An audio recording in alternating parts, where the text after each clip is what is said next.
Hello and welcome to Martin Chef! And today we have an exciting challenge. Today, our 3 contestants here will be making bread. But there's a catch. It's not ordinary bread. Today the contestants will be making bread with no yeast. Wow! I know. So the one who can get all of their bread onto the tray first will be the winner.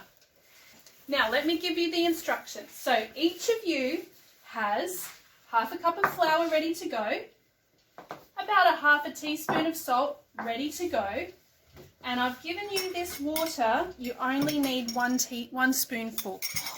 You might need a little bit more if it's a bit dry. Are you ready? Yep. 3, 2, 1, go!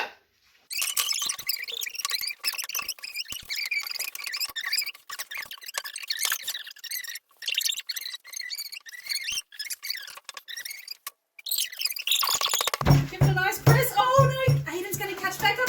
Oh! Oh my goodness, I don't know. Wow. That was some fast bread making, but I think we've got to say the winner is Aoife. Woo! She just got in there ahead of time. Okay, let's get these breads in the oven and we'll see you later.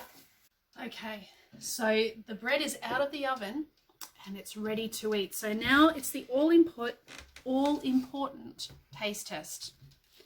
So I'm going to start with Aoife's.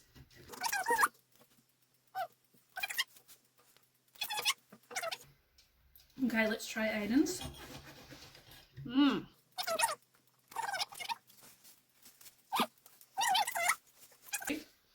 Let's try Callum's.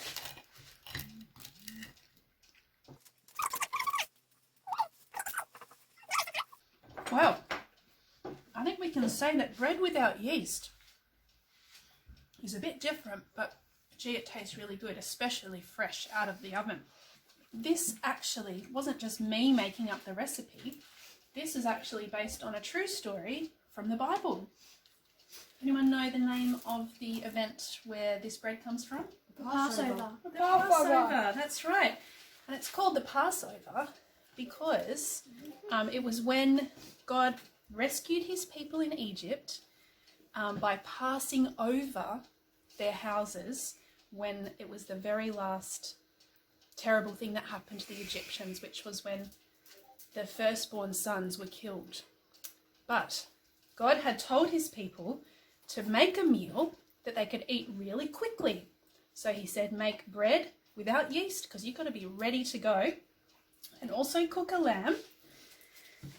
And with some of the blood of the lamb, put it up over your door frame so that when the angel that came to kill the firstborn sons of the Egyptians, that angel would pass over the houses of the Israelite people. And so this is a picture of something what it would have been like in the first Passover. They're all standing up, they're eating their bread that they made really quickly, and they're eating the lamb that they cooked really quickly, and they are ready to go because God knew the king would change his mind. And the king who had said no now said, go. And that was the moment that Israel was rescued from Egypt. And you might also recognise when else have you heard about the Passover in the Bible?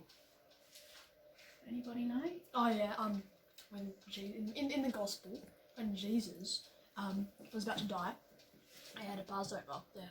In the Last Supper. That's right. It's the Last Supper, but in this Bible it's called the First Lord's Supper, which is right, because it says, as Jesus and his followers were eating the Passover dinner, Jesus took some bread, some special Passover bread with no yeast. He thanked God for it. Then he broke the bread and said, take this bread and eat it. Do this to remember me. Next he took a cup and said, when you drink this wine, remember me. Jesus knew this was his last meal with his followers because he was going to be killed. He wanted his followers always to remember him. So just like the lamb was killed in the first Passover, Jesus became the lamb that was killed for all of us, so that we can all have life, just like the people of Israel had life. So you might like to make some bread at home and remember God rescuing his people. It's very easy. If your mum or dad don't mind you making a little bit of mess, you could make some bread right now. It's very fast. Or maybe you'd like to play with some Play-Doh. But remember to thank God for rescuing not just Israel, but rescuing us because of Jesus. Okay, that's it for today from Martin Chef and the Martin family household. It was great to see everybody. We're just going to go and get some Sells Our Fish and Chips. Bye. Bye-bye. Bye-bye. Bye.